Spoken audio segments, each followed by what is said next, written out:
50पेक्षा जास्त औषधं ही गुणवत्ता चाचणीमध्ये अयशस्वी ठरली आणि हे सगळं असं घडत असताना या संदर्भानं बोलणं तितकंच महत्त्वाचं आहे। माझ्यासोबत महेश झगडे सर आहेत। सर, हे इतके दिवस लपून कसं राहता हा गंभीर प्रश्नच आहे आणि सगळ्यात महत्त्वाचं जबाबदारी कोणाची नेमकी यामध्ये असं आहे की हे लपून राहिलेलं नाहीये, हे केवळ समाज माध्यम आहे आणि तुमच्या चॅनलच्या माध्यमातून आलं म्हणून आपल्याला समजलं, पण हे कायमस्वरूपी चालू आहे।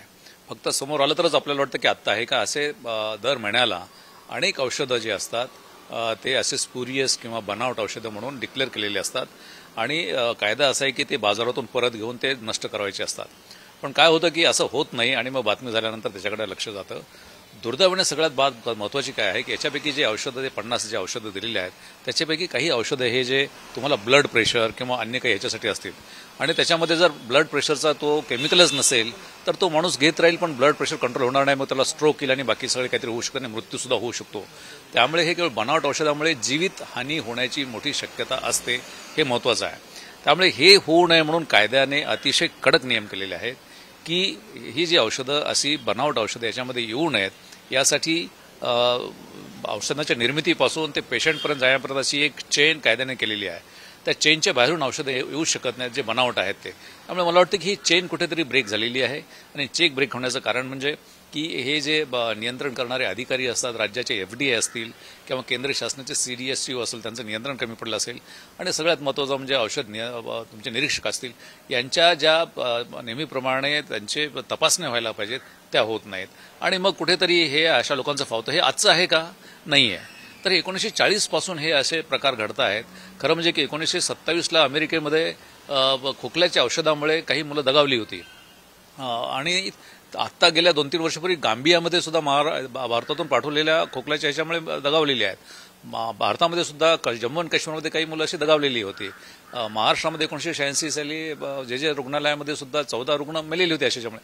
असे भरपूर प्रकार घडत असतात पण आपण कुठे मृत्यू पावला तरच लक्षात घेतो, पण दैनंदिन या अशा चुकीच्या औषधामुळे महाभयानक व्याधी तयार होतात जे लोकांच्या लक्षात येत नाही आणि त्यांना वाटतं काहीतरी वेगळ्याच कारणामुळे औषधामुळे सुद्धा व्याधी तयार होतात किंवा औषध न घेण्यामुळे व्याधी तयार होतात। मला असं वाटतं की इथे जी प्रशासकीय यंत्रणा आहे, त्या खात्याचे सचिव आहेत किंवा आयुक्त FD आहेत, यांचं नियंत्रण पूर्णपणे कोलमडून पडलेलं आहे आणि त्यांच्यावरती नियंत्रण नाही आहे।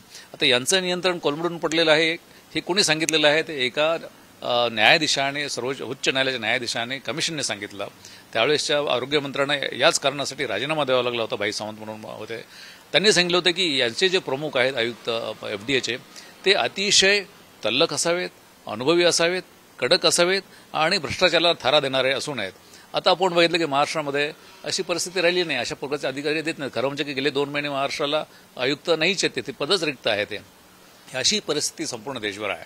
त्यामुळे याकडे कोणाचं लक्ष नाही आहे आणि सगळ्यात महत्त्वाचं म्हणजे मी आपल्याला सांगायला हरकत नाही आहे की हा जो कायदा 1940 पासूनचा आहे तो फक्त 3 लोकांसाठी वापरला जातो। एकतर तुमचे उत्पादक, दुसरे याच्यातले ट्रेडचे लोक आहेत आणि तिसरं म्हणजे की यंत्रणा आहेत।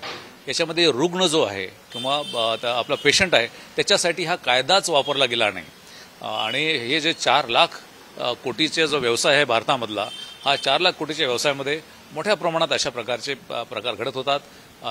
2003 मध्ये माशेलकर समितीने सांगितलं होतं की ही यंत्रणा त्याला जबाबदार आहे आणि आजही ती परिस्थिती आहे। त्यामुळे परिस्थितीमध्ये काही सुधारणा झाली असं मला वाटत नाही। पण सामान्यपणे जेव्हा लोक मेडिकलमध्ये जातात, औषध खरेदी करतात, तेव्हा अशा बोगस औषधांपासून बचाव करायचा असेल तर काय पर्याय सुचवतायत? खरं म्हणजे की याच्यामध्ये सगळ्यात महत्त्वाचं म्हणजे की यंत्रणा ह्या पेशंट काही करू शकत नाहीत। त्यांनी निवडून दिलेले लोकप्रतिनिधी आहेत, त्यांनी शासनावरती दबाव टाकून ही यंत्रणाच कार्यान्वित केली पाहिजे, कारण ती यंत्रणाच करू शकते। पेशंट स्वतः एकटा काही करू शकत नाही त्याच्यामध्ये, कारण त्याला काही माहीत नसतं की तो औषध काय आहे, औषधाच्या पोटात काय दडलेलं आहे का, त्याला काही माहिती नसतं। पण काही ठराविक गोष्टी तो करू शकतो। एक तर जे औषधं त्याला आजार काही झाला तर स्वतः औषध घेऊ नये, डॉक्टरांच्या सल्ल्यानेच औषधं घ्यावीत, कारण औषधाचा मारा हा शरीरावरती फार घातक असतो।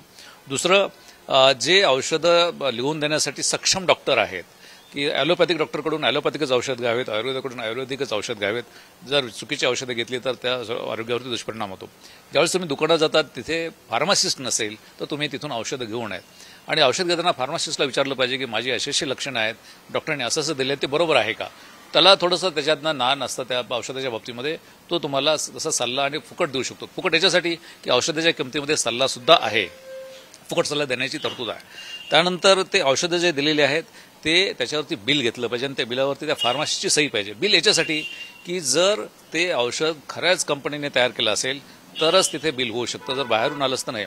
आता औषधं स्पुरियस होणं हा एक प्रकार झाला, पण काही कंपन्याच चुकीची औषधं बनवतात, त्याच्यावरती नियंत्रण शासनाचं नाही. आता ते चुकीचे का बनवू नये म्हणून कायद्यात काय दिलेलं आहे की ज्यावेळेस तुम्ही एखादं औषध तयार करायला घेता त्यावेळेस त्याचं रॉ मटेरियल असतं, त्याचं टेस्टिंग करायचं असतं की ते चांगलं आहे किंवा नाही.